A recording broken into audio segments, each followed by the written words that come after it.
All right. Well, good morning, everybody. Welcome to Any Given Sunday Headlines Edition for Week 17. We have quite a few headlines for you this week, some of which we will make passing mention to throughout the course of the episode, and one of which I personally am very excited about. The Eagles have become the first repeat NFC East winner since the 01 to 04 Andy Reid, Donovan McNabb Philadelphia Eagles. That is insane. The division curse is finally lifted. Shout out to Joe Biden, who was in attendance for Eagles Raiders and snapped them out of their slide. Since then, the Eagles have scored 60 and allowed 18. So, shout out to Joe Biden. Thank you for saving the Eagles season. Thank you for allowing us to actually clinch this division. And I think we all kind of expected this weeks ago. We were talking when the Eagles were 8-2 about how they could have clinched it by the end of Black Friday.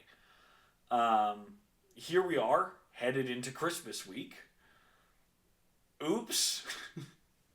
But hey, they finally got it done, and that's all that matters. Friday mark. Didn't quite hit that Black Friday mark, but nonetheless, a Division 1 is a Division 1.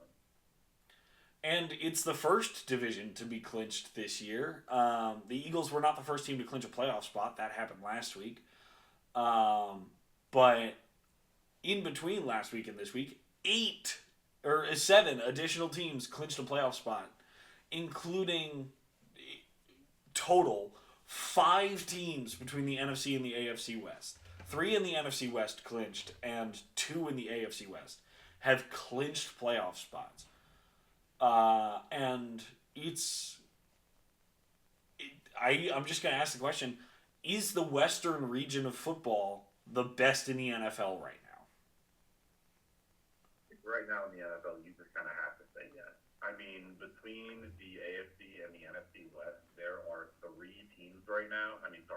5 teams right now between those two divisions that have 11 or more wins. With each, I believe, each of those 12-win teams that those have are the 1 seed in each conference. So, I mean, right now you just kind of have to say, yeah, this season the West division, the West side of the country just kind of has it locked down, and really just are the powerhouses in the NFL right now. I mean, it is truly incredible that all 5 of those teams that have clinched playoff berths already have 11 plus wins. How concerned are you as a Rams fan coming off of that Thursday game? And we will talk about the Rams defense in a minute. But how concerned are you as a Rams fan about the strength of the NFC West specifically? It's always a concern.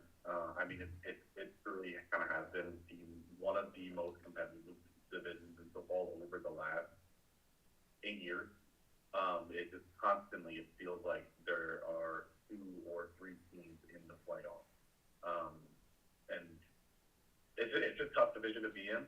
It scares me that the 49ers are an 11-win team right now, and that they are currently the NFC's 5th seed. 6. 6. Who's the other wild card team ahead? The wildcard team ahead of them should be Green Bay, unless the standings shifted this week. No, there isn't. So they're the 5 seed.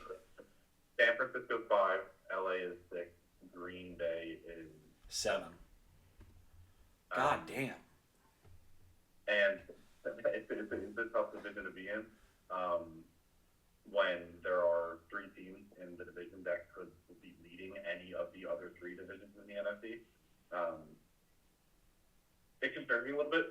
So at this point, I'm just hoping that the right things happen, the right team loses when they need to lose, and the right teams win when they need to win. That will hopefully give the Rams a guaranteed home field advantage throughout the playoffs. Yeah, I mean, the Rams could still clinch the division. It would require what? Would it require the Seahawks to lose out and the Rams to win out, and also the Niners to lose one of 2? Yes. Okay, So the Rams would have to win out, the Niners have to lose one of two, and the Seahawks have to lose out, which includes a loss to the Niners, which means we have to be rooting for, or you specifically have to be rooting for them to lose to the Bears this week. Which I believe is the Sunday night game. Maybe the most deserved Sunday night game of the season. That being said, the Rams defense specifically, I called attention to this a little bit last week in a passing mention when I was talking about the Rams in general, or when I was talking about the Lions in general. It is now 3 of the last 4 games that the Rams defense has given up 30-plus points. And yes, the Lions are spectacular offense. The Seahawks are a spectacular offense. But it got kickstarted with the Panthers. And I got to know how concerned you are heading into the playoffs, where we all know the old adage, defense wins championships. How concerned are you about the state of the Rams defense headed into the playoffs? I'm a little bit concerned about the state of the entire defense, but it's more the secondary. Because if you look at the last 3 games that they let up 30-plus points, it really has been because of the passing defense and the coverage. And I think that shows the result of losing an unsung hero in Quentin Lake for the season. Quentin Lake is, if all of you guys don't know, Quentin Lake is the kind of play the Kyle Hamilton-ish role for the Rams on defense. And he is able to hold down a lot of tight ends, a lot of slot receivers. He is an elite presence in pass coverage. And losing that is going to really hurt, because what the Rams have been doing as of late that they didn't do nearly as much in the season is they are running a lot more straight man, and they are getting beat by quick receivers running across the field. And when you're letting up quick plays and huge splash plays that lead to quick touchdowns, it is really, really difficult to win football games. On Thursday night, the Rams had 39 minutes of possession in the game. And it is really difficult to lose a game or allow 38 points, granted with overtime, 38 points, while you dominate time of possession. And that's just because when the Seahawks did score, it was off of 6-play drives. And just frankly, especially when it comes to when the season's on the line in the playoffs, you cannot let those plays happen. So this defense is concerning for me right now. I will be watching it to see if it can kind of return to the dominance it showed early in the season against the Seahawks, against the Falcons this week and the Cardinals next week. But if they don't, then it'll really, really be concerning going into the playoffs. Well, and thankfully there is a little bit of reprieve in the final 2 games of the season here, but I honestly don't know if that's better or worse. The Falcons' offense can be explosive, but ultimately, honestly, they're performing better with Kirk than they did with Michael Penix, which is not something I would have guessed. But the Cardinals certainly are not going to put up 30 points on the Rams in Week 18 unless the Rams have benched their starters because they're locked into seeding. And even then, it's the fucking Cardinals. It is difficult for me as an outside observer to understand. It's difficult for us as outside observers to understand exactly what's going on in LA. There could be a micro scheme adjustment. It could just be that Quentin Lake is hurt. But I can't help but feel like, to an extent, in the second half of the Week 3 game, Philadelphia showed that you can beat the Rams defense deep through the air. And that you can't really run on them, which is why Seattle's offense isn't terribly effective against LA. But you can have success throwing the ball, which is what Seattle ended up finding, granted with help from Rashid Shaheed. But once Darnold settled down and stopped shitting his pants, 2 scoring drives, 16 points, that's a recipe for success. 18 points if you want to include the 2-point conversion they had to score after Shaheed scored. And the Seahawks defense is a problem. Obviously, they also gave up 30 plus. They gave up, 37? and that was all on them because there were no Rams returns for scores. But I for one, am really looking forward to the rematch, the almost inevitable rematch, it seems, between these two teams in the playoffs, especially if one of them claims the division. Yeah, the only way I can see these two teams not playing the playoffs is if the Niners knock one of them out first.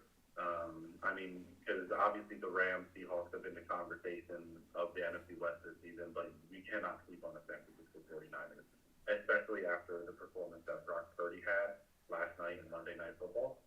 The NFC West is dangerous. Yeah. And any three of these teams, it feels like, can go on a run, and obliterate the other teams while doing it. So it's going to be an exciting playoff for sure. Well, and the only other question I have for you is, looking at the playoff field as it currently stands, with Seattle in the 1, Chicago in the 2, Philly in the 3, and the NFC South winner in the 4, currently the Panthers. And then the Niners at 5, you guys at 6, and Green Bay at 7. Where do you want to fit into that? It's unlikely, if not impossible, for you guys to slip below 6, right? It would require Green Bay winning out and you guys losing out. And even then, no, Green Bay would have you on record because of the tie. But it would require Green Bay winning out and you guys losing out, which is not terribly likely, I don't think. If we lose out to the Falcons and Cardinals, the season might as well be over right there. Yeah, that would be very reminiscent of the 2023 Eagles almost. Which thankfully the 2025 Eagles seem to have avoided, at least for the moment. But because I know who I want in the first round of the playoffs. If I can help it, if I have any say over it, I would fucking love to get the Niners in the first round of the playoffs. Because they're the only team in the field other than Seattle that we don't have experience with this year. Because my thought process goes like this: it's most likely Carolina's division, but that's going to be dependent on the Week 18 matchup between Carolina and Tampa Bay. I believe unless Carolina wins this week and Tampa Bay loses, yes. If that happens, Carolina clinches. And under the scenario, I don't know if I want to go to Carolina because we've seen what they can do. We've seen what they can do to top dogs coming to their house. They are the ultimate trap team this season, and they've won so many crap games that they have a winning record and are currently on top of their division. Now, I have to ask you, because the Panthers are at home this week against another NFC West opponent. Are you foreshadowing what I think you're foreshadowing? I'm saying it could be possible that the Panthers in the late January. So it's a possibility. Not saying it'll happen, but they might be the biggest NFC dark horse this year. So if you don't want to travel to Carolina, which I understand because you've already lost at Carolina once, your next closest option is to travel to Philadelphia, where you've also already lost this season, and a team that I might prefer that just because of the experience and particularly the experience losing to the Eagles over the last couple of years. This team wants a win. They want a win in Philly, and if they see Philadelphia is on their matchup for Week 1 as the playoff, it might light a fire under this entire team that we have in the season before. Depending on how the next 2 weeks of the season go, I might be comfortable declaring the the winner of Eagles Rams to be the likely Super Bowl representative for the NFC, if not Super Bowl champion from the NFC. They're very well enough. Look. Obviously, our last 2 games have come against the Raiders and the Commanders, and we have to see how the Eagles play against the Bills. But if the Eagles' offense and defense can continue the run that they are on over the last 2 weeks against Buffalo, at Buffalo, then between weeks 18 and the wild card round of the playoffs, actually this is already true because we clinched the division. Between week 18 and the wild card round of the playoffs will be the first time the Eagles have had back-to-back home games all year. And we talked about that a couple weeks ago, and we've talked about it over the course of the season. I'm fucking sick of this shit. We get back-to-back road games against the Commanders and the Bills, both of whom were supposed to be much tougher opponents than they have been so far through this season coming into the year. Not to disrespect the Bills, they could still win the East, although they have to go through us first. But, oh boy, I want no part of LA in the first round. I want to make that very clear. I want no part of the Rams. I want no part of the Seahawks. I want no part of the Packers. Thankfully, I don't have to worry about the Panthers because they will have their own home game, and if I have to deal with them, it will probably be at Lincoln Financial Field. But we're in a position where we're looking at very likely divisional matchups in a couple of key areas in the playoffs, right? And I don't know if the NFC West is locked into the 1 seed already, but if Chicago wins out and Seattle loses out and the Rams split and the Niners split, I think the Bears can get the 1 seed, which would lead to hang on, let me think about that. Which would lead to if the Chicago is the only non-NFC West team that has a chance at the 1 seed. I believe Seattle doesn't currently have conference record over Philly. But Philly can't get the record necessary. Philly can't get to Philly can get to 12 wins, but they can't. I don't know why Philly's been eliminated from the 1 seed, but I know they have. Then it's only Chicago, and they've got to win out, and then Seattle has to lose out, and while Seattle loses out, you can't have San Francisco or LA win out. Yeah. So a lot of stuff has to go down for Chicago to be the 1 seed, so it will most likely be the top of the NFC. But even so, we're looking at a potential 7-2 matchup between Green Bay and Chicago, which would be the third time this year we've gotten Green Bay Chicago, and the second time we've gotten it in Chicago.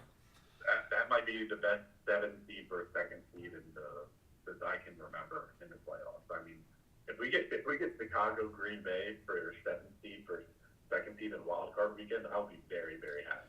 You know what's very interesting though? It'll be the third consecutive year, I believe, that Green Bay will have locked themselves into the 7th seed, which is something I called attention to. Which is something I called attention to in the scripted video I released before the season, called "Why Your Team Will Not Win the Super Bowl." I mean, it's certainly very interesting that the 7 seed came into existence. The Chicago Bears clinched it, and then immediately after that, Green Bay was like, "No, the 7 seed is ours," and they beat Dallas, and then they lost to Philadelphia, and now they're gonna probably have a divisional matchup against an opponent they match up very favorably with. And then who knows if the Niners can go to Carolina and win, or if the Rams can go to Philadelphia and win. But we're setting up for one of the best wild card weekends in recent memory. And I fear that the divisional round and the conference championships won't be able to live up to the standard that wild card weekend has the potential to set. Maybe. I mean, this playoff race in the NFC is really, really, really exciting for me. I love all the teams that are going to be in it. Well, I mean, I love watching all of them. I'll take that. But yeah, I'm really, really excited for this playoff race. And with that, we should move to our weekly awards. Unk still got it. We gave this man chart of the week last week. I actually flipped this between yesterday and today because of the Monday night game. Phillip Rivers, have yourself a day. This is a combination of the stats he put up and the tape watching because, oh my god, did he look so much fucking better this week than he did last week. The result ultimately was the same. They lost last week, they lost this week, but 23 of 35, 277 yards, 2 touchdowns, and an interception. Phillip Rivers, 44 years old, came off the couch a couple weeks ago, and apparently still has it. So, Well, he thought Stafford about to overtake him in the all-time passing yards. He said, "Nah, I'm coming out of retirement.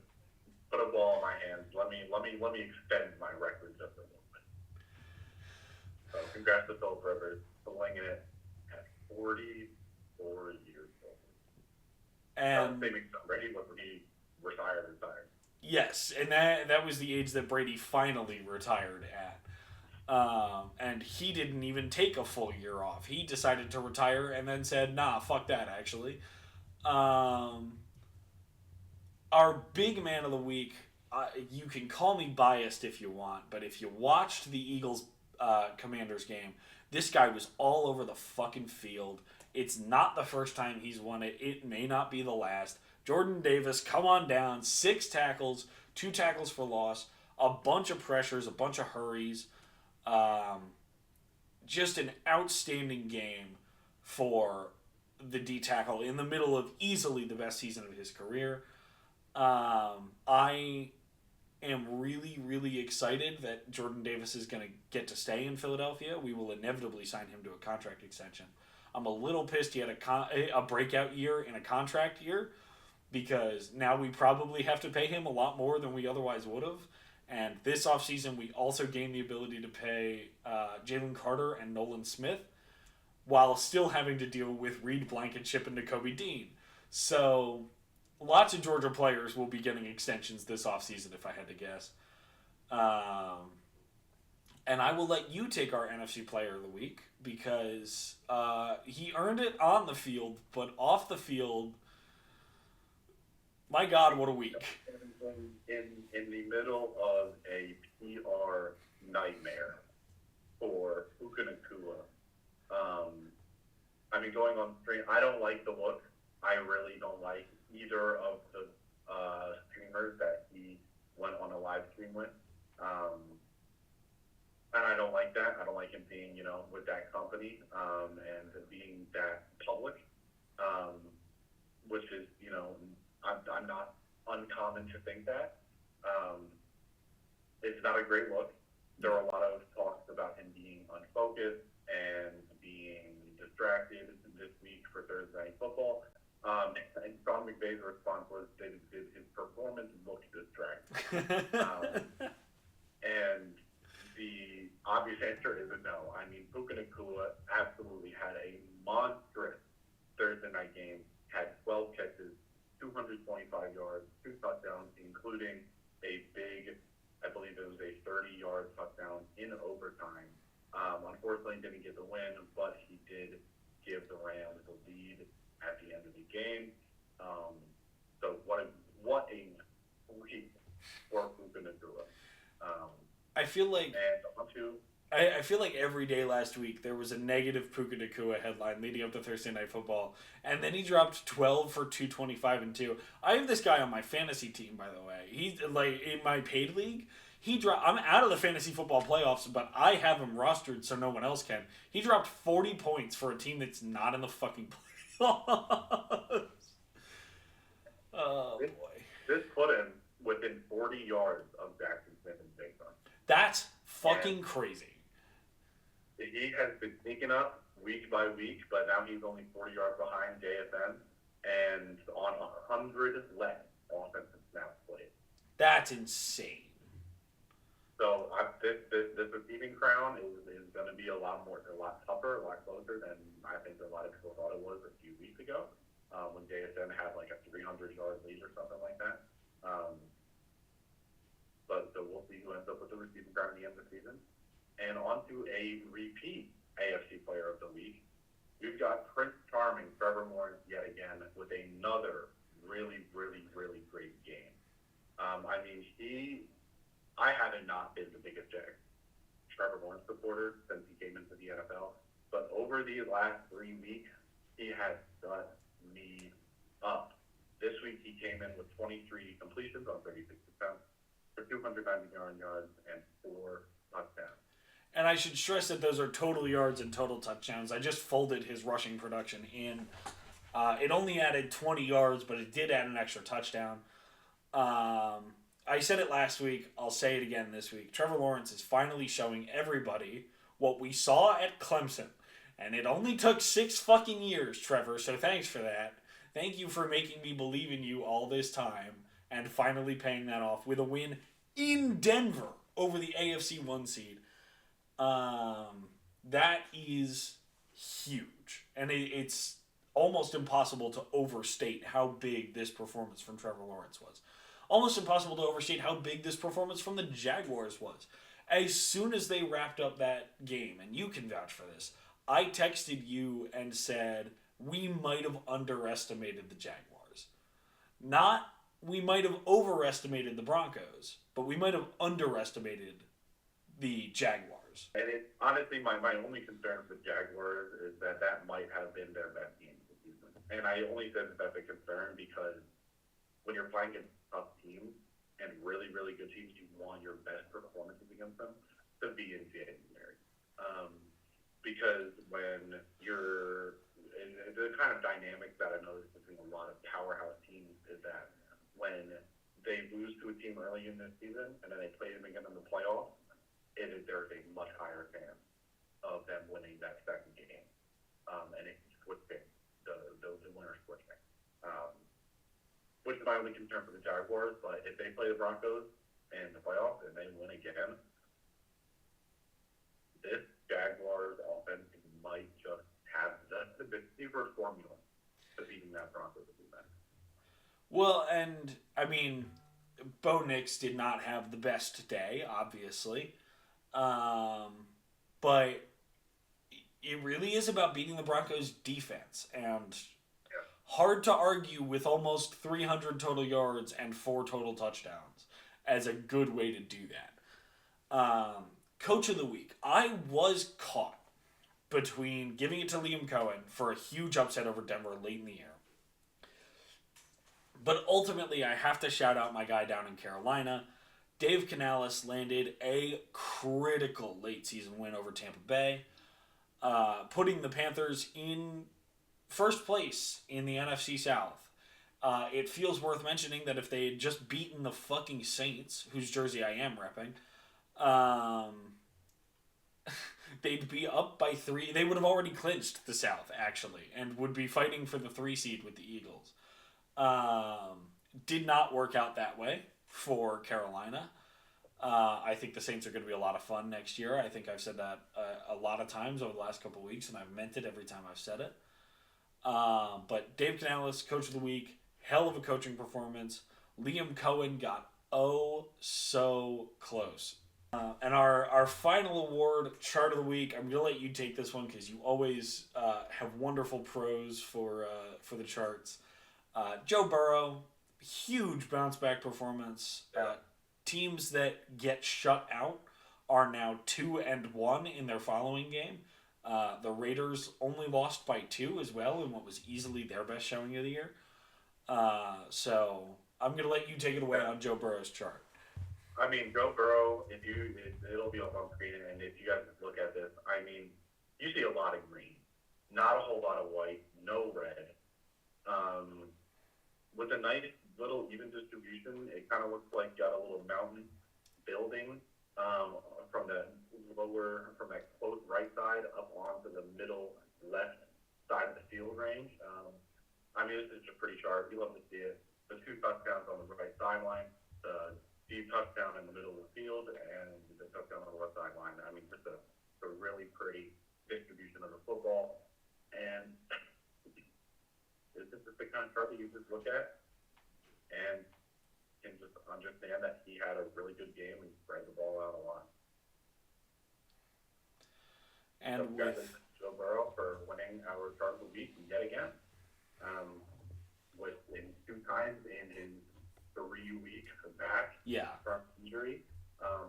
So it's good to see Rolling Joe Burrow. I can't wait to see you in a Rams jersey next season. I don't know, 8 years after that. That will just about do it for the headlines. I just want to call attention to our weekly and yearly records. We agreed on 11 games last week and did a season best 9-2 on the games we agreed on. That left 5 games that we disagreed on, and unfortunately, recent trends have prevailed. I went 4-1 in the games we disagreed on.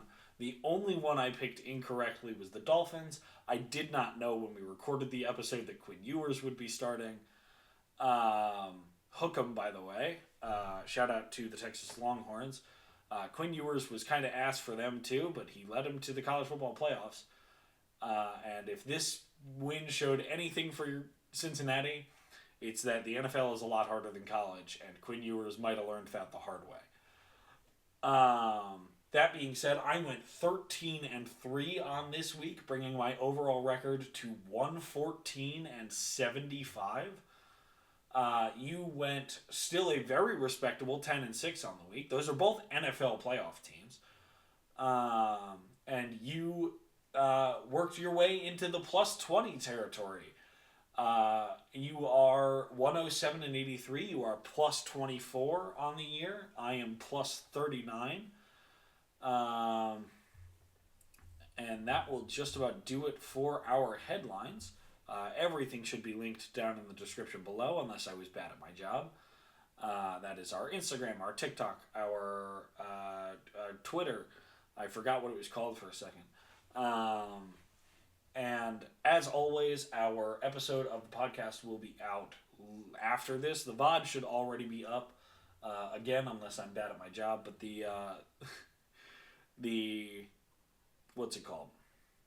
The podcast should go up tomorrow, which is Christmas. Merry Christmas, everybody.